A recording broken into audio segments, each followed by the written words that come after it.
Quelles sont les difficultés principales d'une prise de poste? C'est une période délicate, avec de forts enjeux. Vous êtes vulnérable, vous êtes hyper engagé, hyper dispersé potentiellement. Il faudrait faire attention à ne pas se casser la figure. Parce que les équilibres sont instables. Par définition, vous êtes en train de chercher vos points d'appui. Donc c'est une période, il faut reconnaître, qui est très délicate. Alors la période est délicate déjà parce qu'il y a une forte pression sur de multiples enjeux. Pour ne citer que, il y a des enjeux évidemment professionnels. Il faut construire une trajectoire qui soit faite de réussite. Il faut avoir un CV cohérent. Il ne s'agit pas de se faire éjecter en cours de route parce que ça ferait un peu tâche sur votre CV donc. Et puis il faut préserver votre image sur le marché, c'est très important. Vous pensez que si jamais vous réussissez pas ce job-là, eh ben, comment vous allez vous relever pour le suivant? Sachant qu'il y a des enjeux familiaux, peut-être vous avez embarqué avec vous de votre famille, vous avez compté sur un revenu stable, et il se serait malheureux que ben, vous se retrouviez au chômage, alors que vous pourriez au contraire, partant de cette promesse de revenu, vivre une forte croissance et développer une progression réelle. Bon, voilà. Et puis, l'intégration est une période qui demande une grande disponibilité et vous pourriez être indisponible émotionnellement, familialement, manquer de joie de vivre, être concerné, trop préoccupé, manquer de tranquillité d'esprit. Voilà, donc il y a de vrais enjeux au niveau familiaux dans cette période d'intégration et de prise de poste, où il y a une sorte de pression exercée aussi par la famille qui vous a peut-être pas attendu pour avoir ses propres attentes, ses propres problèmes, ses propres demandes, et il faut faire face à tout ça, avec en plus la prise de poste, ça peut des fois faire beaucoup. Puis évidemment, il y a des enjeux personnels, des enjeux un peu narcissiques, d'estime de soi, de confiance en soi. On n'a pas envie de repartir dans le grand 8 avec Pôle emploi et les recherches et les rendez-vous, les entretiens, etc., tout le stress que ça occasionne. Puis au contraire, vous avez envie de... Ce job, vous l'avez eu, vous avez envie de réussir, quoi. Vous avez envie d'y prendre du plaisir. Vous l'avez choisi parce qu'il vous plaît. Et ce serait bien que ça marche. Alors, il est évident également que pendant la période de prise de poste et d'intégration, il y a une masse d'informations qui vous tombent sur le coin de la figure. Il y a découvrir des fois un nouveau métier, en tout cas un nouveau job, peut-être de nouvelles missions certainement. Il faut acquérir de nouvelles compétences, il faut acquérir des savoirs et pas juste des savoir-faire. Il y a des savoir-être également qui vont devoir changer en fonction de la culture de la boîte. Il y a des territoires qu'il faut repérer, il y a des zones d'autonomie qu'il faut négocier. Il faut apprendre à connaître de multiples personnes. Il faut repérer quels sont les jeux de pouvoir, quels sont les jeux d'influence, quels sont les process de décision, quelles sont les règles et les procédures. Comme on le disait ailleurs, il faut non seulement connaître les règles et les procédures, mais les exceptions aux règles et les procédures pour contourner les procédures, si je puis dire. Il y a des valeurs, il y a des croyances, il y a des choses qui se font et qui ne se font pas dans cette entreprise. Il y a des réflexes, il y a des pratiques de convivialité qu'il faut connaître. Il y a des blagues qu'on peut dire et d'autres qu'on ne peut pas dire. Ça dépend des entreprises. Et puis, il y a une masse d'informations qui vous tombent de partout, du commercial, du marketing, de la production, du supply, de la finance, des RH, du système d'information, les nouveaux outils, le nouvel ERP, etc., etc. Enfin, les nouveaux pour vous. Et les gens sont à l'aise avec ça, évidemment. Les délégués syndicaux, y a plein de choses à apprendre dans un temps record. Et en fait, vous savez, le risque, c'est toujours le même. Le risque, évidemment, c'est que ça déborde. Et quand il y a trop, c'est trop. Trop d'informations tue l'information, comme on dit. Alors, qu'est-ce qui se passe si ça déborde? Eh ben, ça va mouiller le tapis du salon. Alors, si c'est de l'eau, c'est pas trop grave.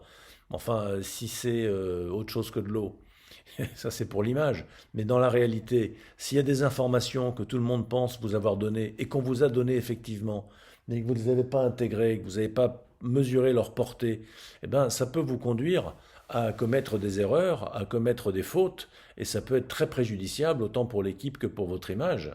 Donc, bah oui, ça fait peur, quoi. Parce qu'il y a tellement d'informations qu'on risque de passer à côté de pas mal d'informations pourtant très importantes. Vous risquez d'être obligé de redemander et de passer pour un neuneu qui n'a rien compris. C'est pas cool. Sans parler qu'il y a des terrains minés. Il faut passer entre les récifs. Si vous naviguez mal, vous allez vous foutre votre bateau sur des récifs et échouer. Et ce ne sera pas très élégant. Il y a des sujets tabous dont il ne faut pas parler. Ça, vous ne le savez pas à l'avance. Il y a des personnes qui vous savonnent la planche. Il y a des personnes qui sont protégées. On ne peut pas y toucher. Il y a des provocations gratuites auxquelles il ne faut pas répondre. Il y a des faux problèmes. Des monstres, des serpents de mer qui ressortent régulièrement, mais tout le monde le sait, tout le monde en parle, mais personne ne fait rien. Faut pas que vous, tel Don Quichotte, vous partiez à l'assaut des moulins à vent en disant ah ça c'est bon, ça c'est une croisade pour moi. Sauf que vous allez y perdre votre âme et votre énergie. Cette histoire est sans fond et sans objet, mais vous le savez pas. Donc une vraie difficulté dans cette période de complexité, de dispersion, de charge mentale, c'est d'y voir clair sur les priorités. C'est hyper inconfortable parce que tout est important, tout est urgent et vous ne managez rien parce que vous n'avez pas encore les clés. C'est pas encore vous qui pilotez. Donc en fait, le moindre stagiaire, le moindre personne qui a plus d'informations que vous, a plus de pouvoir que vous. Vous êtes peut-être haut gradé, mais en attendant, vous êtes à la merci de n'importe qui parce que vous ne savez pas ce qui est important et ce qui ne l'est pas. Voilà, donc le plus vite ça se terminera, le mieux ce sera, le plus vite vous reprendrez la maîtrise, le plus vous pourrez faire vos preuves et le mieux vous allez pouvoir réussir fort et rapidement. Mais pour ça, il faut quand même traverser cette période de prise de poste qui est quand même très délicate. Parmi les choses très délicates, il y a sans doute le fait de construire les alliances avec les bonnes personnes. Alors écoutez, les bonnes personnes, elles ne sont pas forcément dans votre bureau ou dans le bureau d'à côté. Elles sont éventuellement dans d'autres pays. Et puis, s'il y a des notions de distanciation sociale, ma foi, à travers les masques, on ne voit pas grand-chose des émotions. Quand ce sont des cultures différentes, on ne peut pas forcément bien décoder les expressions du non-verbal. Donc voilà, ça c'est très difficile parce que quand on a l'expérience, quand on est en poste depuis 2 3 ans, on connaît les gens, on sait quels sont les risques, on sait quels sont les sujets sensibles. Là, on ne sait rien du tout. On est exposé à 360 degrés, de toutes parts, on est vulnérable. Et puis évidemment, pendant la période d'intégration, on ne s'attend pas à ce que vous produisiez des résultats miraculeux. Cela dit, on sait quand elle commence le premier jour, mais quand est-ce qu'elle se termine? À la fin de la semaine? Au bout de 3 jours?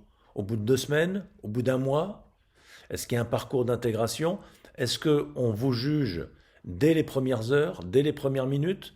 Ou est-ce qu'on attend quelques semaines pour vous évaluer, pour se faire une opinion sur vous? C'est pas évident de savoir tout ça. À partir de quand vous êtes censé délivrer des résultats? À partir de quand est-ce que vous êtes vraiment considéré comme opérationnel? Quelles sont vos marges de manœuvre? Tout ça, personne ne va vous le dire. Personne, et ceux qui vont peut-être vous le dire, n'ont, ils n'ont que ce n'est que leur avis. Mais comme ils sont plusieurs à vous regarder, d'en dessous, d'à côté, du dessus, depuis d'autres services, eh ben chacun a sa petite idée et personne n'a la même.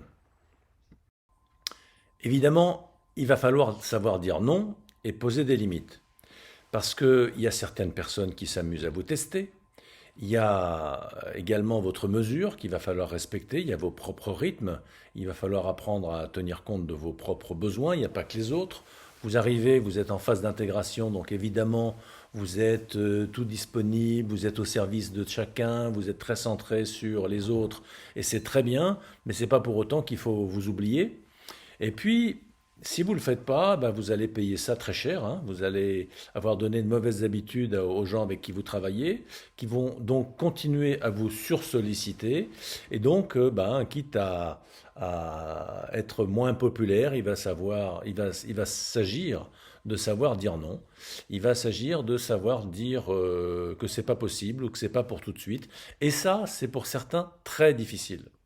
Surtout quand vous êtes en période électorale, en quelque sorte, vous faites tout ce qu'il faut pour être apprécié, faites tout ce qu'il faut pour qu'on vous confirme dans votre poste, vous êtes en train de chercher à créer des alliances, c'est pas le moment de dire non. La meilleure façon d'être aimé, c'est pas de dire non.